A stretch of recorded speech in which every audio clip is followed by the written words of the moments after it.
பழுதடைந்த முல்லையாற்று சட்ரஸ் பாலத்தை சீரமைக்க வேண்டும் என்ற கோரிக்கையை முன்வைத்து மார்க்சிஸ்ட் கம்யூனிஸ்ட் கட்சியின் சார்பில் சாலை மறியல் போராட்டம் நடைபெற்றது.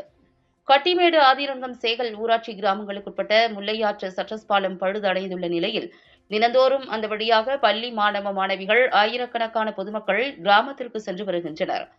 தற்பொழுது அந்த பாலம் பழுதடைந்து இடிந்துள்ளதால் அதனை சீரமைக்க வேண்டுமென பலமுறை அரசு துறை அதிகாரிகளிடம் கோரிக்கை விடுத்தும் எந்தவிதமான நடவடிக்கையும் மேற்கொள்ளாததால் இன்று காலை மாவட்ட குழு உறுப்பினர் பிரகாஷ் தலைமையில் திருவாரூர் மாவட்டம் திருத்துறைப்பூண்டி வட்டம் கட்டிமேடு கடைவீதியில் மார்க்சிஸ்ட் கம்யூனிஸ்ட் கட்சியின் சார்பில் சாலை மறியல் போராட்டம் நடைபெற்றது. சுமார் அரை மணி நேரம் நடைபெற்ற இந்த சாலை மறியல் போராட்டத்தால் போக்குவரத்து பாதிப்பு ஏற்பட்டது. தகவல் அறிந்த துறை சார்ந்த அதிகாரிகள் போராட்ட குழுவினரிடம் பேச்சுவார்த்தை நடத்தி பாலம் விரைந்து சீரமைத்து தரப்படும் என வாக்குறுதி அளித்தனர்.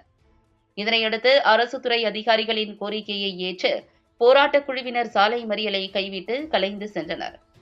நிகழ்வில் துணை காவல் கண்காணிப்பாளர், காவலர்கள் பாதுகாப்பு பணியில் ஈடுபடுத்தப்பட்டனர்.